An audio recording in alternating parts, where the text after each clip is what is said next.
Joining us now to recap that performance and give us insight as to what this could mean for the upcoming debate is GOP commentator Paris Dennard, who serves as the Senior Communications Advisor for Black Media Affairs. So, Paris, last night, a lot of people saying one of the first true tests for Joe Biden regarding the fact that he was taking questions, something that he hasn't done a lot of. It's something that the Trump campaign has taken aim at him for. How did you think he fared overall? Well, I think that Joe Biden did fine in terms of answering questions that I believe were already poll tested and pre-selected. Look, CNN knew exactly who the people were. They knew their backgrounds. They knew the questions or knew the types of questions they were going to ask. And so Joe Biden was prepared to talk about himself and to really talk not so much about himself, but talk against the president. I don't think this was a true test of Joe Biden's capabilities because he wasn't able to be asked the tough questions for an extended period of time. When he was said something like refusing to confirm whether he was going to vaccinate children, have mandates for vaccinating children in order to go back to school, he waffled. When it came down to talking about his clear back and forth or wish-washing or flip-flopping, whatever you want to call it, lies about supporting fracking, he didn't get hard questions on it. He wasn't asked about Tara Reade. He wasn't asked about calling black people predators. He wasn't asked about the crime bill and how it specifically led to the mass incarceration of black Americans. He wasn't asked to follow up on really why he refused to call China our opponent. He did not have an adequate round of questioning from the American people and from the moderator. I hope that when it comes down to the first debate with Chris Wallace, that he actually asked him the tough questions that everyone's been waiting for. And I hope that President Trump has the opportunity to really try to hold Joe Biden accountable for his 47 years of bad policies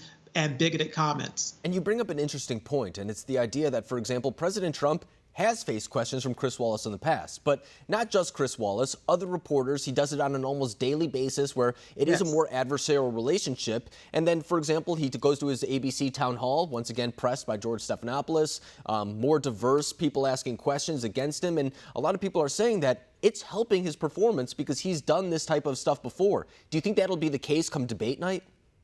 There's no doubt that President Trump's accessibility and President Trump's availability to the media and to the American people are going to benefit him because he is accustomed to taking the tough questions. He's accustomed to being accountable. He's been attacked in the media by reporters and pundits and politicians since he first started running for president back in 2015, going into 2016. So all of his availabilities, look, he's the most accessible president of the United States in history.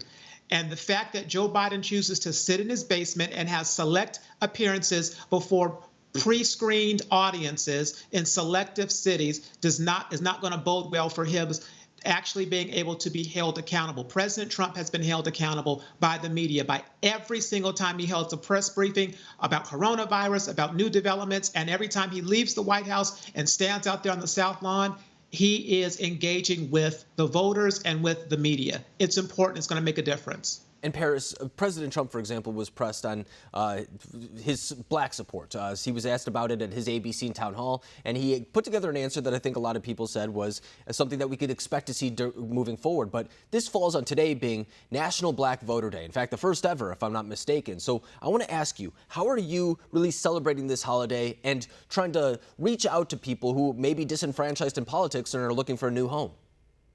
It's a great question. Look, this is the first Black Voter Day, and what we're doing at the RNC and the Trump campaign is effectively going out and hosting over 15 to 20 events across the country in target states from our Black Voices for Trump community centers. We're engaged on social media.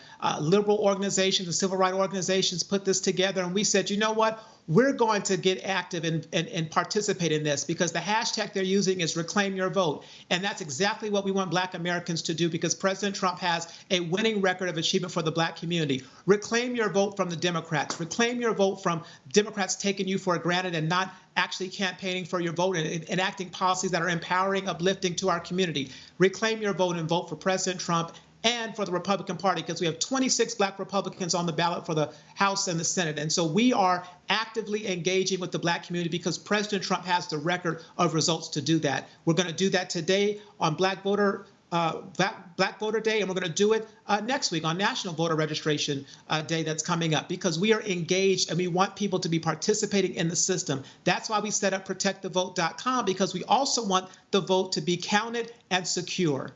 And I think that the diversity of the Republican candidates this year really speaks to the Republican Party's effort on this subject. I mean, it wasn't too long ago where we would talk about, for example, Congressman Will Hurd being the only minority or Black American who is represented by the Republican Party. And now it looks like there's a lot more diverse type of people coming out and running this year. And I think that's a testament to those efforts. So I want to ask you, too, before I let you go, how big will Black support, for example, be in the presidential race?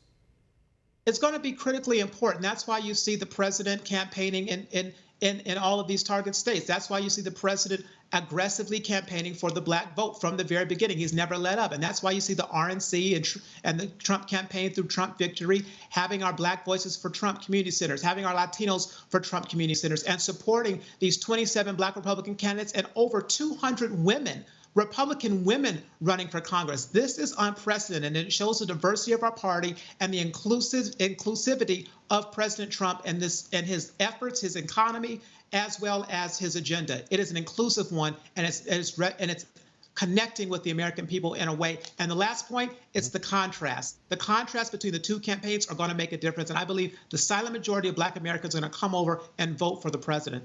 Yeah, and I mean, we already see those outreach efforts, and I think for a lot of Americans, that first debate will really be a game changer for a lot of them, for even a lot of people who may not necessarily pay attention to politics, but tune in for the ratings of that event because of the spectacle, and they might even find a message that they agree with. So I think that's going to be a big moment for a lot of voters. But Paris Dennard, it's always a pleasure having you on the show. Thank you for coming on.